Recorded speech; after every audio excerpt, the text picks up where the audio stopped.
नमस्कार दोस्तों, शेरगढ़ गिद्दड़गलिया में आपका स्वागत है। हमारे बीच बैठे हैं डॉक्टर रणदीप सिंह परिहार, भाजपा के एक वरिष्ठ नेता।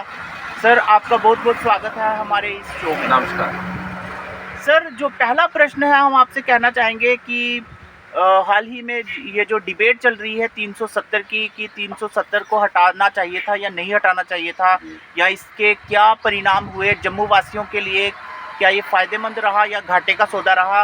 तो बीइंग बीजेपी नेता और एक जम्मुआइट हम आपसे प्रश्न करना चाहेंगे कि आपका क्या विचार है कि जो एबोलिशन ऑफ 370 है वो विशेषता जम्मू वासियों के लिए कैसा रहा और नेशन के हित में कैसा रहा। देखिए जी, सबसे पहले तो मैं ये समझता हूँ कि आपका जो सवाल है वो बहुत ही महत्वपूर्ण है और आपके सवाल में ही कई इसके जवाब छुपे हुए हैं। और हमारे देश के यशस्वी प्रधानमंत्री भाई नरेंद्र मोदी जी ने 5 अगस्त 2019 को जो भाजपा आरएसएस जनसंघ से लगातार एक आवाज़ उठ रही थी, जिसमें श्यामा प्रसाद मुखर्जी ने भी जम्मू कश्मीर में एंट्री करने के लिए परमिट सिस्टम लगता था उसको तोड़ा था और अपनी शहादत दी थी। उसी की कड़ी को बढ़ाते हुए एक लगातार प्रयासों से 5 अगस्त 2019 को हमारे देश के यशस्वी प्रधानमंत्री ने धारा 370 को हिंदुस्तान और जम्मू कश्मीर के जो संविधान था उसको विहीन कर दिया, उसको समाप्त कर दिया। तो ये एक बहुत अच्छा कदम था। 35A को भी तोड़ा गया, बहुत अच्छा कदम था। और इससे जो एक सीशनिस्ट सेपरेटिज्म की बू आती थी उस पे एक कुठारघात किया गया और उसको पांव तले रौंद दिया गया। जो शक्तियां जो हिंदुस्तान को कमज़ोर करना चाहती थी, जम्मू कश्मीर को दूसरा बैरूत और अफगानिस्तान बनाना चाहती थी, उन शक्तियों को मुंह की खानी पड़ी।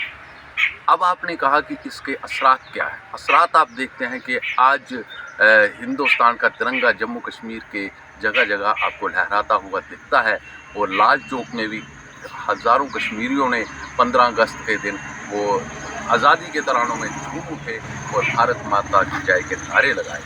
अब ये असरात देखिए, जब भी कोई बड़ा कदम उठाया जाता है तो उसके असरात भी होते हैं और हम ये नहीं कह सकते कि इसके असरात से हमें कोई धचका ना लगा हो। लगा ज़रूर है, लेकिन जो एक बड़ा गर्ववंती हम महसूस कर रहे हैं कि आज जम्मू कश्मीर की सरहदें एक मजबूत हाथों में है, मजबूत कंधों में है और जो नुकसानात हुए हैं उनकी भरपाई की जा सकती है।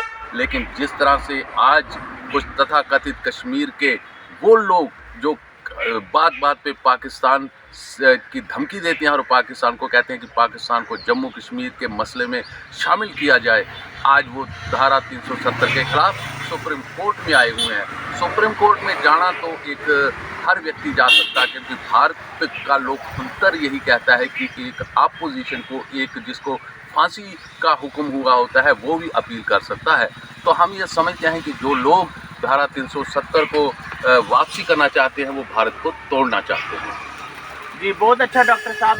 डॉक्टर साहब, एक और प्रश्न हम आपसे पूछना चाहेंगे कि हाल ही में एक आवाज़ उठ रही है कि वन नेशन वन इलेक्शन, तो क्या आपका इस विषय में क्या विचार है, और being a representative from Bharatiya Janata party आप क्या कहना चाहेंगे कि वन नेशन वन इलेक्शन जो है वो भारत के लोगों के लिए, जहाँ पर कि बड़ी सारी जो है वो क्षेत्रीय विविधता है, अलग अलग क्षेत्र है, अलग अलग क्षेत्रों के लोगों की अपनी अपनी समस्या है, उनके बीच ये कानून कहाँ तक कारगर साबित होगा, क्या ये लागू होना चाहिए या नहीं होना चाहिए, आप इस विषय में क्या कहना है? देखिए जी, वन नेशन का जो एक आया है तो उसमें आपने देखा कि जैसे वन नेशन वन फ्लैग, तो वन नेशन वन फ्लैग हुआ और अब उसके आगे जो कदम बढ़ रहे हैं वो वन नेशन वन इलेक्शन।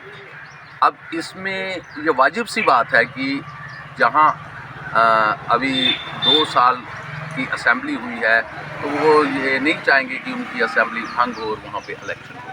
अगर वो विरोध करते हैं तो वो विरोध उनका समझा जा सकता है, लेकिन विरोध अगर इस बात से हो कि मोदी को हमने धमकाना है, मोदी को डराना है, मोदी को डिफेम करना है, भारत को कमज़ोर करना है, तो फिर उनका विरोध गलत है। One nation one flag one election. और इसके पीछे फिलॉसफी यही है कि आप देखिए, अगर हम ये सिगरेट जो है एक बड़ी मूवमेंट चलती है नॉन स्मोकिंग के लिए होना चाहिए, लेकिन फिर भी ये बिकते हैं। और जो कश्मीर में रेट होता है वही कन्याकुमारी में होता है, लेकिन हमारे LPG का रेट जम्मू में अलग होगा, कश्मीर में अलग होगा, पेट्रोल की कीमत दिल्ली में अलग होगी, मद्रास में अलग होगी। तो ये एक उस तरफ बढ़ते हुए कदम है कि आज वन नेशन वन फ्लैग हुआ है। वन नेशन वन फ्लैग आने वाले दिनों में आप देखेंगे कि जिस कीमत से कोई वस्तु अगर लद्दाख में मिलती है तो वही दिल्ली में भी उसका वही रेट होगा। तो वन नेशन और वन फ्लैग वन इलेक्शन के पीछे यही फिलॉसफी है कि ये देश को हमें एक करना है, मजबूत करना है और प्रत्येक भारतीयवासी के चेहरे पे मुसर्रत कायम करनी है। सबके साथ सबके प्रयास से ही सबके घरों में खुशहाली आ सकती है और वो खुशहाली आना संभव है, क्योंकि आज हमारे देश के यशस्वी प्रधानमंत्री मोदी जी हैं। तो ये थे हमारे बीच डॉक्टर रणदीप सिंह परिहार, जिनका कहना है कि वन नेशन वन इलेक्शन जो है वो बढ़ते हुए कदम है कि आने वाले दिनों में हम देखेंगे कि वन नेशन वन लॉ और इस तरह के और भी जो भी फ़ायदे हो सकते हैं वो लोगों तक पहुँचे। डॉक्टर साहब, आपका बहुत बहुत धन्यवाद। आपने राष्ट्रीय एकीकरण की बात की, आप हमारे बीच आए, आपका बहुत बहुत धन्यवाद। धन्यवाद।